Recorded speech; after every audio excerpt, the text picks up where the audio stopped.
So, collywobbles. So, yung collywobbles daw, yun yung mga daga sa dibdib.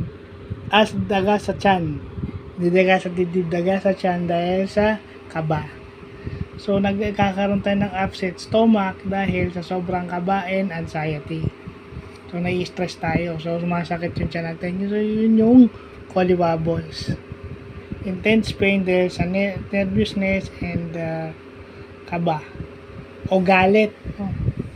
Pag tayo, kinakabahan or anything yan, collywobbles pala ang tawag dyan.